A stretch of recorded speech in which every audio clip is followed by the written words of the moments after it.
Hello दोस्तों, तो आज मैं आप लोगों के लिए लेकर आ चुका हूँ 10,000 वर्ल्ड के एक और न्यू एपिसोड को। एपिसोड की शुरुआत में हमें लाइटनिंग क्लैन की एल्डर को दिखाया जाता है, जो कि किंगलुआन क्लैन की लेडी मास्टर से कह रही थी, तुम अकेले ही हम दोनों क्लैन का सामना नहीं कर सकती, इसलिए तुम्हारे लिए बेहतर यही होगा कि तुम ट्रू गॉड के इनहेरिटेंस की को हमें सौंप दो। मगर किंगलुआन क्लैन की लेडी मास्टर इसके लिए बिल्कुल भी राजी नहीं थी, इसलिए लाइटनिंग क्लैन की लेडी मास्टर उनके ऊपर अटैक कर देती है। पर किंगलुआन क्लैन की लेडी मास्टर भी कोई कमजोर खिलाड़ी नहीं थी, वो भी बहुत ही आसानी से लाइटनिंग क्लैन की एल्डर के अटैक को नलीफाई कर देती है। मगर तभी दूसरे क्लैन का एल्डर उनके ऊपर पीछे से हमला कर देता है, तो अब वो उसके अटैक को यहाँ पर ब्लॉक करने लगी, जिसके बाद इन दोनों के बीच में यहाँ पर एक धुआंधार फाइट होने लगती है। इसी मौके का फायदा उठाकर लाइटनिंग क्लैन की लेडी मास्टर किंगलुआन क्लैन की मास्टर के ऊपर हमला कर देती है, पर वो वक्त रहते ही उसके अटैक को डॉज कर लेती है और फिर वो अकेली दोनों क्लैन के एल्डर्स के साथ फाइट करने लगी। इस तरफ हम इस बंदे को देखते हैं जो अपने साथियों के साथ मिलकर मिस किंगयुआन के ऊपर हमला कर देता है, जहाँ पे किंगयुआन के गार्ड उसको प्रोटेक्ट करने के लिए इन लोगों से फाइट करने लगे, पर इन लोगों की ताकत उनसे बहुत ही ज्यादा थी, इस वजह से वो बहुत ही आसानी से इन्हें निपटा देते हैं। अब ये सभी लोग मिलकर मिस किंगयुआन को एक बैरियर में कैद करने लगे, क्योंकि ये लोग नहीं चाहते थे कि किंगयुआन यहाँ से मौका पाते ही भाग जाए। वहीं पर किंगयुआन की साथी ये सब देखकर किंगयुआन के लिए घबरा रही थी। तभी ये बंदा मिस किंगयुआन से ट्रू गॉड के इनहेरिटेंस की चाबी छीनने के लिए जाने लगा, क्योंकि अगर एक बार उसके हाथ में ट्रू गॉड की इनहेरिटेंस आ गई तो वो बहुत ही आसानी से हेवनली रिलम पे असेंड कर सकता है। मिस किंगयुआन को इस तरह से गिरा हुआ देखकर लेडी मास्टर को उसकी फिक्र होने लगी,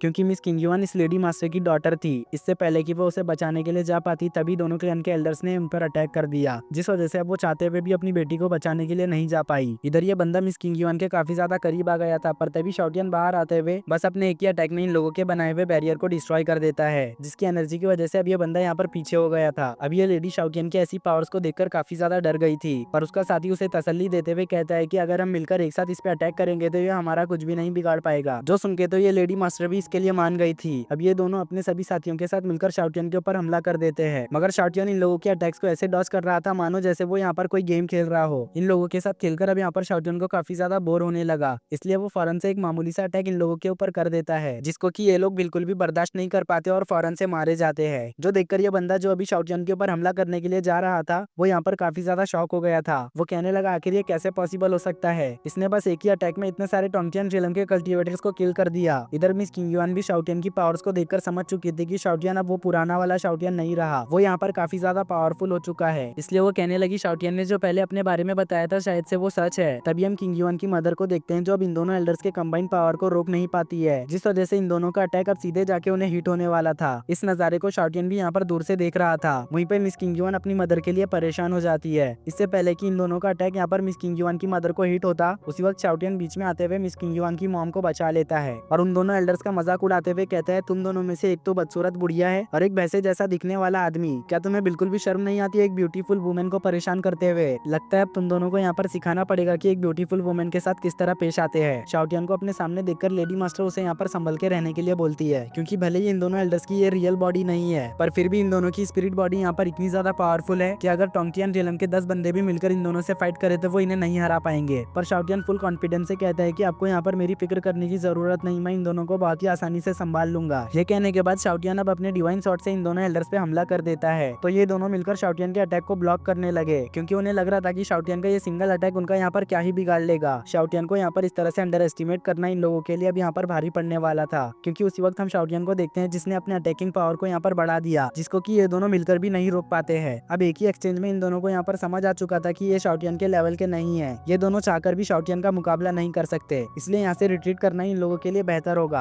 अब ये दोनों यहाँ पर अपनी पूरी ताकत लगा के यहाँ से भागने लगे, मगर शाओटियन इतनी आसानी से इन दोनों को यहाँ से भागने देने वाला नहीं था। वो फौरन अपने काफी सारे शॉट से इन दोनों के ऊपर हमला कर देता है, जिसको कि ये दोनों बिल्कुल भी डॉज नहीं कर पाते और मारे जाते हैं। जो देख के तो मिस किंगयुआन की सर्वेंट यहाँ पर काफी ज्यादा शॉक हो गई थी। उसने कभी नहीं सोचा था कि शाओटियन यहाँ पर इतना ज्यादा पावरफुल होगा, जो कि अपने एक ही अटैक से दोनों क्लैन के सबसे पावरफुल एल्डर्स को किल कर देगा। इधर मिस किंगयुआन की मदर अपनी हेल्प के लिए शाओटियन का यहाँ पर शुक्रिया अदा करने लगी, पर शाओटियन शर्माते हुए कहने लगा अरे इसकी कोई भी जरूरत नहीं, ये तो बस मिस किंगयुआन की वजह से था, क्योंकि वो इतनी ज्यादा पोलाइट जो है। जिसके बाद शाओटियन और लेडी मास्टर किंगयुआन के पास आ जाते हैं, जहाँ पे मिस किंगयुआन की सर्वेंट शाओटियन से कहने लगी थर्ड प्रिंस आप तो सच में बहुत ही ज्यादा कमाल के हो, मैंने आज से पहले अपनी पूरी लाइफ में आपके जैसा जीनियस और टैलेंटेड बंदा नहीं देखा। तो शाओटियन कहने लगा ये तो कुछ भी नहीं, मेरे मास्टर तो मुझसे भी ज्यादा टैलेंटेड है, वो सुपर डुपर जीनियस है, उनके पावर्स के सामने तो ये मेरी छोटी सी पावर कुछ भी नहीं। जो सुन के तो मिस किंगयुआन और उसकी सर्वेंट यहाँ पर शॉक होकर फ्लाइंग कैरेज की ओर देखने लगी, जहाँ पर अभी लिनफेंग बेहोश पड़ा था। ऐसा लग रहा था कि जैसे ये दोनों लिनफेंग की पावर्स को देखने के लिए काफी ज्यादा बेताब है। मगर तभी मिस किंगयुआन की मदर कहती है कि अभी के लिए ये जगह बिल्कुल भी सेफ नहीं है, यहाँ पर रुकना खतरे से खाली नहीं है, इसलिए फौरन से यहाँ से निकलने पर फोकस करो, बाकी की बातें तो तुम बाद में भी कर सकते हो। जो सब कहने के बाद वो एक एनर्जी फॉर्म में बदलकर वापस से जेट टोकन में चली जाती है, क्योंकि ये किंग युआन की मदर का बस एक स्पिरिट था। जिसके बाद हमारा सीन शिफ्ट होकर फ्लाइंग कैरेज में आता है, जहाँ पे मिस किंग युआन शाओटियन को अपने हाथों से वाइन पिलाते हुए उससे पूछ रही थी, तो वो लंबी लंबी फेंकते हुए कहने लगा कि गुसन कॉन्टिनेंट के जर्नी के दौरान उसने एक रियल ड्रैगन का मीट खाया था, जिस वजह से आज वो यहाँ पर इतना ज्यादा पावरफुल हो चुका है। इससे पहले कि शाओटियन की ये झूठ यहाँ पर पकड़ी जाती, शाओटियन बात को बदलते हुए कहता है, इन सब चीजों को छोड़ो, पहले तुम ये बताओ कि आखिर ये ट्रू गॉड की लेगेसी का क्या चक्कर है। तो मिस किंग युआन की सर्वेंट उसे बताने लगी, जब हमारे क्लैन को ट्रू गॉड के इनहेरिटेंस के बारे में पता चला कि वो टियानियन माउंटेन में है, तो हम लोग वहाँ पे फौरन से पहुंच गए ताकि हम लोग ट्रू गॉड के इनहेरिटेंस को हासिल कर सके। पर उस जगह पे ट्रू गॉड के इनहेरिटेंस को हासिल करने वाले हम अकेले ही नहीं थे, वहाँ पे फॉक्स क्लैन का यंग मास्टर भी आया हुआ था। लेकिन लकीली ट्रू गॉड के इनहेरिटेंस की चाबी हमें मिल गई, जिस बात का अंदाजा फॉक्स क्लैन के यंग मास्टर को भी हो गया। लेकिन वो नहीं चाहता था कि ट्रू गॉड की इनहेरिटेंस हमें मिले, क्योंकि अगर ऐसा हो जाता तो हमारा क्लैन उसके क्लैन से और भी ज्यादा पावरफुल हो जाता, और अभी के लिए उसके अंदर इतनी हिम्मत भी नहीं थी कि वो डायरेक्टली आकर हमसे ये चाबी छीन ले। इसलिए उसने इस बात को सभी जगह फैला दिया ताकि हम इस चाबी को सेफली अपने क्लैन तक ना पहुंचा पाए। वो तो हमारी किस्मत अच्छी थी जो आप रास्ते में मिल गए, वरना ये की तो ऑलमोस्ट हमारे हाथ से निकल ही गई थी। खैर अभी के लिए ये की हमारे पास सही सलामत है, पर मुझे नहीं लगता कि हम इसे ज्यादा देर तक संभाल पाएंगे, क्योंकि अब तक तो इस की के बारे में सभी लोगों को पता चल भी चुका होगा। तो शाओटियन उससे कहता है, पता चल गया तो चलने दो, तुम यहाँ पर घबरा क्यों रही हो, मैं हूं ना तुम्हारे साथ। मेरे रहते हुए यहाँ पर तुम लोगों से कोई भी कुछ भी नहीं ले पाएगा, क्योंकि जब तक मैं तुम लोगों के साथ हूँ, वर्चुअल गॉड जेलम का कल्टीवेटर भी तुम्हें टच करने की हिम्मत नहीं कर सकता। जो सुन के मिस किंग युआन और उसकी सर्वेंट को लगने लगा था कि शाओटियन वर्चुअल गॉड जेलम के कल्टीवेटर से भी फाइट कर सकता है, इसलिए वो शाओटियन को अजीब तरह से देखते हुए कहने लगी थी कि आप यहाँ पर सच बोल रहे हो, आप वर्चुअल गॉड जेलम के कल्टीवेटर से भी फाइट कर सकते हो। उन लोगों को इस तरह से देखते हुए शाओटियन कह देता है कि नहीं, अभी के लिए मैं इतना ज्यादा पावरफुल नहीं हूँ कि वर्चुअल गॉड जेलम के कल्टीवेटर से फाइट कर सकूं। शाओटियन की ऐसी बात सुनकर तो मिस किंग युआन की सर्वेंट के उम्मीदों पर पानी ही फिर गया था। तो शाओटियन उसे समझाते हुए कहने लगा था, भले ही अभी के लिए मैं वर्चुअल गॉड जेलम के कल्टीवेटर से फाइट नहीं कर सकता, मगर मेरे मास्टर है ना, वो बहुत ही आसानी से वर्चुअल गॉड जेलम के कल्टीवेटर को बस चुटकियों में ही डिस्ट्रॉय कर सकते हैं, इसलिए तुम्हें यहाँ पर फिक्र करने की जरूरत नहीं। जो सुन के वो कहने लगी, ये लड़का तो मुझे बस 19-20 साल का ही लग रहा है, तो आखिर ये यहाँ पर इतना ज्यादा पावरफुल कैसे होगा। तो शाओटियन उससे कहने लगा, तुम अभी मेरे मास्टर को जानती नहीं, उनके पास ऐसा टैलेंट है जो सिर्फ 10,000 सालों में ही एक बार अपीयर होता है। इवन की अगर मेरे मास्टर की फाइट ट्रू गॉड से भी हो जाए तो वो बहुत ही आसानी से उसे किल कर सकते हैं। अगर उस वक्त स्पिरिचुअल रियलम में हेवनली गार्डियन अपीयर नहीं हुआ होता तो मेरे मास्टर कब से उन लोगों को ठिकाने लगा चुके होते, और आज पूरे स्पिरिचुअल रियलम में सिर्फ मेरे मास्टर ही रूल कर रहे होते। मगर बार बार हेवनली पनिशमेंट वाला गार्डियन मेरे मास्टर के रास्ते में आ जाता है, जिस वजह से आज मेरे मास्टर की यह हालत है। जो कहने के बाद वो मिस किंग युआन से कहता है कि उसे लिनफेंग को ठीक करने के लिए कुछ मैजिकल हर्ब्स की जरूरत है। अगर वो लिनफेंग के जख्मों को ठीक करने में उसकी हेल्प करती है तो जब लिनफेंग ठीक हो जाएगा तब वो उसकी फैमिली को सपोर्ट करेगा। शाओटियन की बात सुनकर मिस किंग युआन लिनफेंग की हेल्प करने के लिए मान जाती है। जिसके बाद हमारा सीन शिफ्ट होकर किंग युआन क्लैन के मेन हॉल पे आता है, जहाँ पे मिस किंग युआन की मॉम एक बार फिर से शाओटियन का शुक्रिया अदा कर रही थी। साथ ही वो कह रही थी कि आज उसने यहाँ पर हम लोगों की काफी ज्यादा मदद की है, इस वजह से वो शाओटियन को काफी सारे गिफ्ट्स देगी। तो शाओटियन उनसे कहता है कि इन सब चीजों को हम बाद में देख लेंगे, फिलहाल के लिए मुझे कुछ मैजिकल हर्ब्स की जरूरत है ताकि मैं अपने मास्टर को यहाँ पर होश में ला सकूं। इसलिए अगर वो कुछ मैजिकल हर्ब्स का इंतजाम करती है तो शाओटियन खुद उनके क्लैन को प्रोटेक्ट करेगा। साथ ही जब उसके मास्टर यहाँ पर होश में आ जाएंगे तो वो भी उन्हें सपोर्ट करेंगे। तो मिस किंग युआन भी कहने लगी, मदर हमें लिनफेंग की हेल्प कर देना चाहिए, क्योंकि वो थर्ड प्रिंस के बहुत ही अच्छे फ्रेंड है। जो सुन के शाओटियन भी यहाँ पर काफी ज्यादा खुश हो गया था, इस वजह से वो उससे कहने लगा, जब मेरे मास्टर यहाँ पर होश में आ जाएंगे तो मैं उन्हें तुम्हारी काइंडनेस के बारे में जरूर बताऊंगा, और मुझे उम्मीद है कि ये सुनने के बाद वो तुम्हें काफी सारे ट्रेजर्स देंगे, जिन ट्रेजर्स को पाने के बाद तुम भी यहाँ पर मेरी तरह काफी ज्यादा पावरफुल बन जाओगी। पर तभी इस जगह पे एक लेडी एल्डर आते हुए कहने लगी, हमारे पास वैसे ही मैजिकल हर्ब्स की कमी है, और तो और मैजिकल हर्ब्स काफी ज्यादा रेयर भी होते हैं, जिस वजह से हम यूं ही किसी आउटसाइडर पर अपने मैजिकल हर्ब्स को वेस्ट नहीं करेंगे। इस लेडी एल्डर के इसी बात के साथ हमारा ये एपिसोड यहीं पर एंड हो जाता है।